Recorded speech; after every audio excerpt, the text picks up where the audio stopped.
날씨는 더워지고 어느덧 여름이자 여름방학이 다가왔습니다.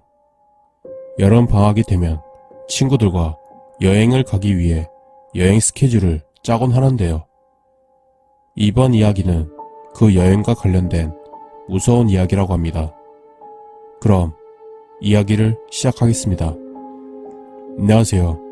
그때는 대학의 여름방학이 되기 전 고등학교 친구인 철수로부터 전화가 왔습니다. 철수는 저와 다른 대학교에 다녔고 대학생이 되어서 실제로 만날 기회는 적어졌지만 가끔씩 시간이 날 때마다 이런 대화를 하며 전화통화를 했습니다. 고등학교 친구들과 모여서 오랜만에 뭔가를 하지 않겠냐는 것이었습니다. 그것에 대한 내용은 이랬습니다. 여름방학 때 그냥 아무런 구글 지도에서 찾은 임의 장소에서 캠핑을 해보지 않겠냐는 것이었습니다. 그 지역은 괴산군이었습니다. 괴산군이라는 지역을 사람들은 잘 모르실 겁니다. 사실 저도 괴산군이 지도의 어디에 위치한지도 잘 몰랐고 뭐가 유명한지도 잘 몰라서 인터넷에 찾아보니까 임꺽정이라는 인물이 나왔습니다. 네, 맞습니다. 여러분들이 생각하는 산적입니다. 그야말로 괴산군은 수도 없이 크고 높은 산이 빽빽하게 위치한 곳이었습니다. 저와 친구들은 모두 재미있겠다면서 이번에는 캠핑장이 아닌 산 깊숙한 곳에서 한번 야외 텐트를 펼치고 자보자고 했고 모두 그 뜻에 동의했습니다. 그렇게 저와 철수를 포함한 총 4명은 차를 타고 그 장소로 이동하였고 차에서 내려 산 깊숙이 들어가기 시작했습니다. 맨 처음에는 산의 숲길로 따라갔지만 점점 안쪽으로 들어서자 숲의 길이 사라지고 핸드폰의 신호는 끊겼습니다. 그리고 텐트를 펼칠 만한 위치에 도달했습니다. 그 장소는 앞에 계곡이 흐르고 계곡을 따라 펼쳐진 공간이 상당히 넓고 습기가 없었기에 야외 캠핑을 할 딱 적합한 장소였습니다. 우리는 도착하자마자 즉시 야영 준비를 하였습니다. 차에서 짐을 나르고 텐트를 치고 돌을 쌓아 난로를 만들고 장작을 모았습니다. 모든 작업이 끝난 후 철수가 말했습니다. 여기 잠깐 둘러보지 않을래? 저희는 계곡이 좁아지는 반대편으로 건너가 차를 타고 왔을 때부터 보였던 흰 콘크리트 벽으로 되어 있는 작은 건물이 눈에 들어왔습니다. 건물은 단층, 직사각형 모양으로 산 중턱에 있는 것으로 매우 작고 아름다웠지만 언뜻 보면 건물의 목적이 무엇인지 이해하기 어려운 구조였습니다. 창문이 거의 없었고 모든 창문이 블라인드로 닫혀 있었기 때문에 내부를 볼 수 없었습니다. 일종의 아파트나 빌라의 관리사무소처럼 보였지만 주변에는 다른 건물이 하나도 없었습니다. 또 다른 방면에서 보면 뒤편에 잡초가 무성하게 자라있고 방치가 되어 있어서 눈에 잘 띄지도 않았습니다. 저희는 그 건물의 문을 열었습니다. 건물의 문은 잠겨 있지 않아 문 손잡이를 돌리자 정상적으로 열렸고 안의 내부를 보자 폐허가 된 게 분명했습니다. 건물의 내부는 방처럼 구조가 되어 있었고 먼지가 수북하고 가구와 같은 것은 하나도 없이 텅텅 비어 있었습니다. 그런데 조금 특이한 것이 방 한가운데에 어딘가로 내려가는 계단이 하나 있었습니다. 당연히 호기심이 많았던 저희는 그 계단을 내려가지 않을 수 없었습니다. 하지만 너무 노골적으로 개방되어 있어 의심스럽기도 했지만 아무 말도 하지 못하고 한 걸음씩 그 계단을 밟고 내려갔습니다. 내려가 보니 칠흑같이 어두워 주변이 잘 보이질 않았고 모두 휴대폰에 플래시를 켜서 사방을 밝혔습니다.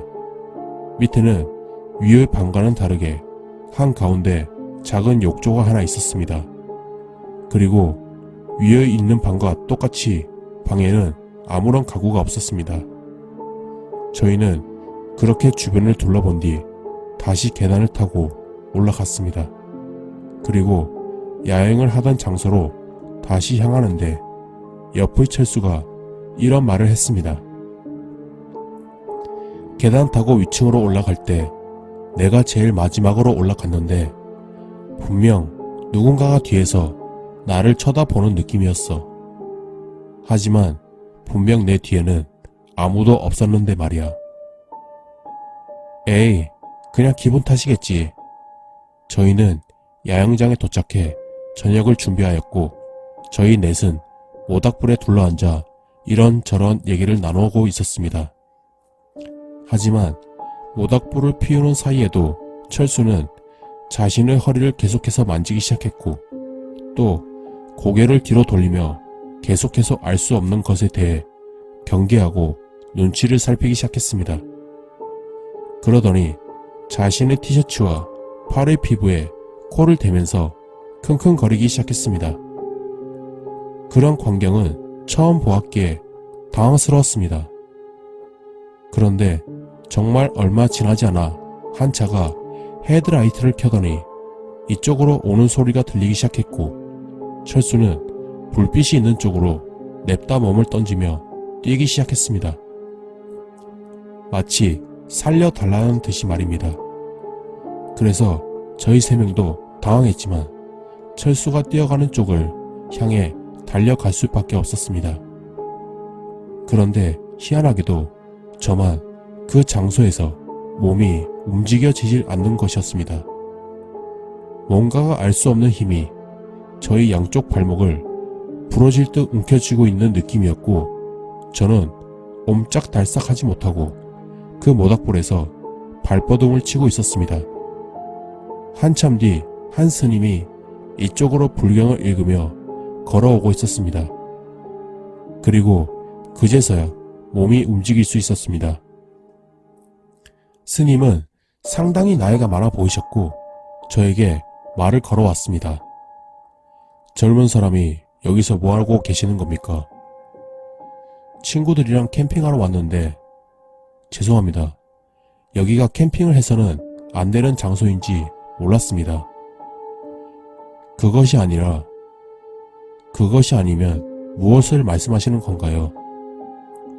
젊은 사람이 죽음의 냄새를 뒤집어 쓰고 사람이 있어서는 안 되는 장소에 있으니 말입니다. 혹시 저 건물 안에 들어가셨나요?